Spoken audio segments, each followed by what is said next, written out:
mau kemana pun, mau keluar rumah, apalagi berpergian jauh, apalagi menghadapi apa gitu, cek dulu nafasnya.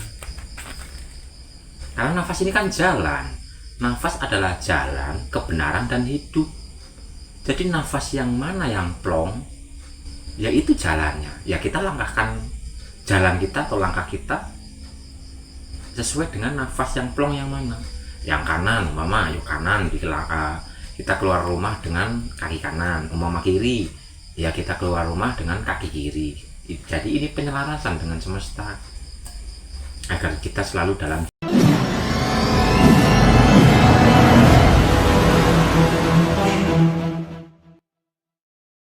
kan sebagai gerak yang mana kencang itulah dimulai kita kayak mau berangkat gitu kerja, yang mana kencang misalnya kanan yang kencang ya kaki kanan yang duluan diangkat gitu ya, artinya ya sebelumnya ada pencerahan itu ya memang kayak gitu, artinya kan alam merahmati gitu ya, berbagi cinta kasih kita gitu. Memang ya alhamdulillah sebagai kayak Pak Usman tadi sebagai di pemerintahan gitu ya, pastinya bentrokan itu ya pasti kita ketemu yang keras-keras gitu. Dan dengan metode dengan sadar nafas itu tadi yang kita lakukan ya alhamdulillah itu kalau di desa itu ya teratasi semua. Artinya ya bagaimanapun mengamuknya itu orang ya alhamdulillah ya dulu sendirinya dengan cara juga diam, dibiarkan dulu berbicara, baru kita dengan kesadaran kita sendiri akhirnya ya itu lulu sendiri, malah artinya malah dia minta maaf dengan dia ucapkan yang tadi yang berlebihan gitu. Artinya ya memang itu metode ya yang saya itu masih saya lakukan itu ya, salah satunya. iya, keluar rumah dicek dulu nafasnya yang mana yang lebih plong. Yang lebih plong itu yang untuk menggerakkan kaki kita yang pertama.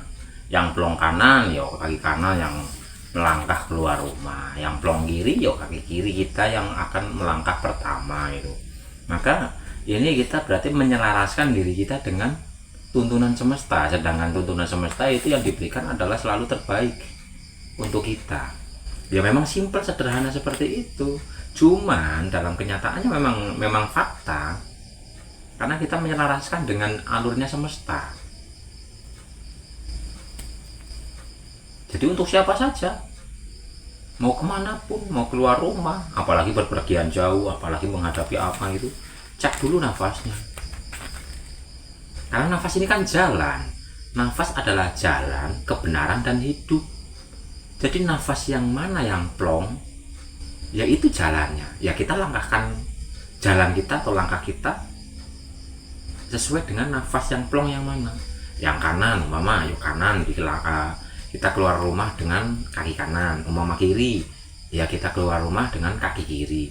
Jadi ini penyelarasan dengan semesta agar kita selalu dalam jalannya. Nah kalau kita selalu dalam jalannya kan otomatis kita akan selalu tertuntun dan terbimbing, terlindungi, terselamatkan. Jadi dicek nafas, intinya di nafas.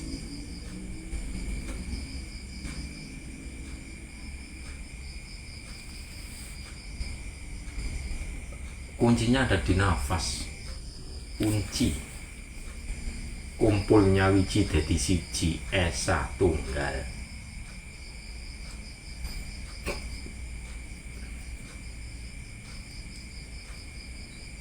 Dulu itu kan metode yang pernah saya pelajari kayak gitu mas, sebelumnya kan itu metode penjemputan rezeki waktu saya belajar awalnya itu. Jadi itu kan sebagai petunjuk nanti waktu sebagai kita itu petunjuk untuk penjemputan rezeki awal anunya itu. Akhirnya dengan kesadaran oh ternyata sebuah artinya betul-betul alam Lah, mengikuti ya. Awalnya kayak gitu aja mas, belajar dulu kan kayak gitu. Kita kan belajar bukan artinya bukan daripada orang tua, itu bukan daripada bacaan cuma metode kayak gitu aja. iya. Itu gitu aja kayak gitu. Nah kalau metode itu adalah metode penjemputan rezeki lah. Orang yang nggak menjemput gimana? Yang hanya menyambut Pak, berarti nggak bisa. Itu kan satu anunya mas, istilahnya petunjuk untuk melangkah kita toh. Nah, artinya kan mengisi. Artinya kita berisi karena kan yang kencang itu yang dilangkahkan, artinya kan untuk menjaga sudah terisi gitu maksudnya tuh mas. Dari melangkah yang kosong kan artinya yang dijawab pun ya akhirnya juga tidak ada. Jadi ya itulah salah satu istilah sebelum kau katanya berangkat kayak gitu kan anunya. Iya, intinya kita menyelaraskan dengan semesta, itu alur semesta. Lalu nanti kalau ini adalah teknik untuk menjemput rezeki, lah yang nggak menjemput loh, yang hanya menyambut gimana itu apa ya? Tapi untuk menyelaraskan dimanapun kapanpun itu dicek dulu, maka kita akan selalu tertuntun dan terbimbing. Ya memang tekniknya sederhana banget, cuman kesederhana, makanya apa, semakin kita kenal dengan Tuhan kita semakin sederhana.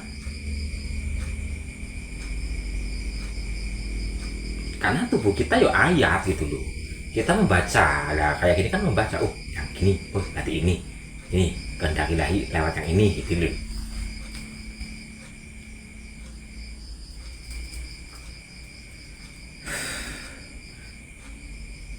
Ya, praktekkan saja untuk siapa saja,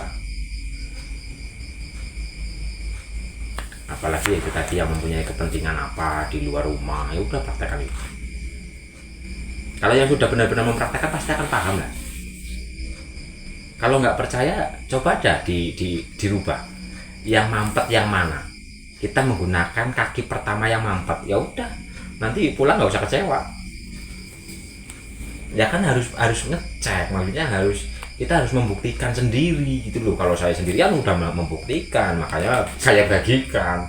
Kalau menggunakan langkah kaki yang mampet, umpama mau beli burung umpama lo, ini yang mampet, wah pakai yang mampet aja, ini dilalai tutup, dilalai kosong. Tapi kalau dengan nafas yang dilalai ada gitu loh, karena saya membuktikannya ya kayak gitu. Oh ternyata iya, bagikan gitu. Jadi kita harus membuktikan. Tapi kalau mau membuktikannya itu lewat yang mampet ya siap-siap. Umpama mau beli berabangnya habis gitu. Dapatnya kekosongan itu ya kan? Iya. Tapi itu metode yang pernah saya itu lakukan mas. Artinya itu memang keadaan yang tidak memungkinkan. Artinya begini, tidak memungkinkan itu ada suatu permasalahan yang tidak bisa. Artinya kita untuk menghindari permasalahan itu, karena ini harus dilewati, artinya sebuah jalan. Nah, jadi dengan cara itu sehingga kita bisa terhindar daripada itu. Nah, tadinya kayaknya orang kita dihadang di jalan itu. Hanya karena itu yang dilakukan, jadi orang artinya yang tadi niatnya ini pun tadi tidak ketemu.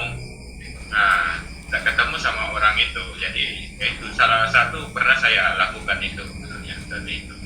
Menghindari daripada sebuah permasalahan gitu. Daripada nanti ketemu bonyok-bonyokan kan, nah, lebih baik dihindari gitu. Iya, makanya itu nafas plong sama nafas yang agak terhambat. Ya sekarang gini aja lah, umpama gini, ini terhambat, berarti perjalanan kita bakal mengalami apalah gitu lah. Ada hambatan, tapi yang plong, ya ini akan lancar. Kuncinya di nafas, di hidung kita ini buat ngecek. Kayak gini doang. Tapi biarpun teknik sederhana, kadang-kadang ya lupa kan. Nanti setelah ingatnya bacaan udah di jalan, udah di jalan baru ingat. Biasa. Pulang lagi bisa. Hah? Pulang lagi. Di saat kita mau keluar rumah, itu dicek dulu hidung kita. Kita hembuskan lewat hidung kanan, terus lewat hidung kiri. Ini yang lebih plong itu yang mana? Yang lebih plong itu menentukan langkah kita pertama, kaki kita yang melangkah keluar rumah. Jadi di depan pintu kita gini dulu. Oh ini yang lebih plong, kita gunakan yang lebih plong. Maksudnya yang plong umpama kanan nih, berarti kita melangkahkan kaki kanan. Yang lebih plong kaki kiri, kita gunakan untuk keluar pintu itu kaki kiri. Karena yang lebih plong ini berarti lancar perjalanannya. Tapi kalau kita melangkahkan kaki lewat yang mampet, agak mampet, maka siap-siap akan ada halangan-halangan di depan. Biarpun mungkin akhirnya itu mungkin sukses, tapi melewati berbagai macam halangan rintangan. Tapi kalau yang lebih plong itu lancar. Jadi mulai besok coba dipraktekan, yang lihat plong, nanti yang nggak plong gitu. Jadilah pengamat, mengamati diri, mengamati kejadian. Baru nanti di Zoom berikutnya baru diceritakan gitu tuh. Jadi yang dicek hembusan nafasnya, bukan tarikan nafasnya ya Mas Is? Menghembuskan, kalau mau keluar wah itu menghembuskan, dihembuskan nafasnya, biar langkah kita itu selalu dipermudah. Artinya tanpa kita cek pun, karena sudah terbiasa, sudah kita hembuskan, sudah rasakan yang mana kencang itu. Itu kalau sudah terbiasa. Itu latihannya ya seperti itu tadi, pencet kiri kanan. Kalau sudah terbiasa ya duduk keluar menikmati nafas ya tahu ini yang kencang, ini yang enggak. Ya Namanya iya. ya nikmati nafas. Kalau sudah ahli dan yang sudah biasa ya. Iya, betul, beda. Kedua-duanya kali itu juga beda. Lebih kencang satu. Ya itu buat ngecek, karena ya ini kembali lagi, nafas adalah jalan. Umpama yang plong yang kanan berarti jalan kita lewat kanan, langkah kaki kanan. Yang plong yang kiri ya berarti langkah kita adalah yang kiri. Karena nafas ini adalah jalan kebenaran dan hidup, berarti kita mengikuti alur hidup, sedangkan sang hidup itu selalu memberikan yang terbaik untuk kita. Ini teknik dipraktekkan ya dalam, yang penting kita keluar rumah. Apalagi dengan mungkin ada kepentingan-kepentingan yang agak khusus gitu, apa berpergian kemana gitu. Makanya hal seperti ini saya terapkan ketika saya jalan-jalan. Ya alhamdulillah. Umpama yang tadinya yang jadi selalu terhindar. Umpama gini, ada jalan buka tutup, tapi sudah dari awal mempraktekkan seperti itu. Giliran kita lewat ini lagi dibuka, yang ditutup sini. Jadi selalu kayak gitu. Coba tanya kepada orang-orang yang pernah jalan sama saya, pernah nggak mengalami kemacetan di jalan? Tapi nanti kalau saya waktu nggak ikut, katanya macetnya bisa berjam-jam.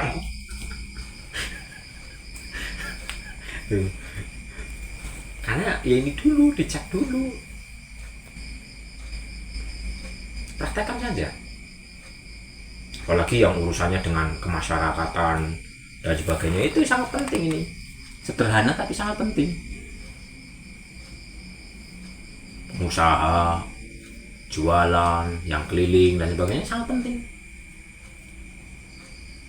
dipraktekkan.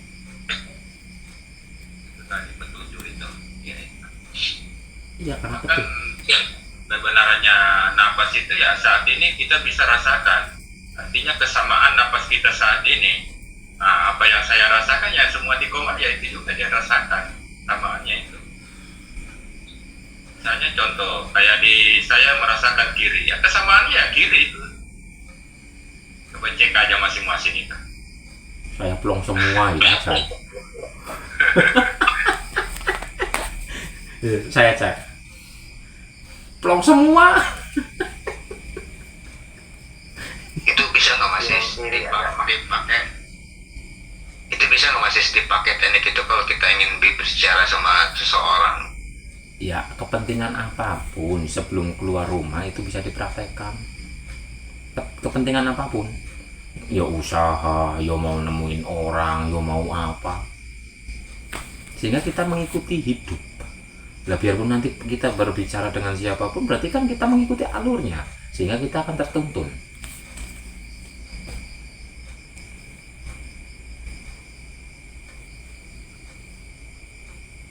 Begitu, dipraktekkan saja.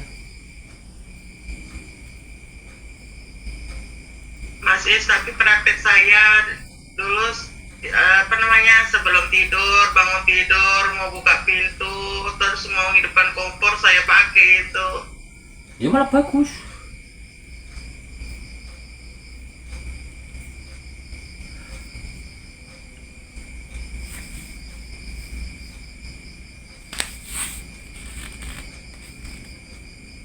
Oh, manggil Pak Pardi juga ya, Bu ya. Bisa aja Mas Pri ini. Jangan-jangan Pak Pardi mau masuk kamar juga begitu lagi dipakai. Itu betul Bu Dewi. Jadi kita cek dulu yang mana kuat. Kalau kuatnya kiri harus kita naik dari kiri. Nah, supaya ada tenaga. Tapi ngomong-ngomong, berhubung rokoknya udah habis, saya pamit undur diri nih Bapak Ibu.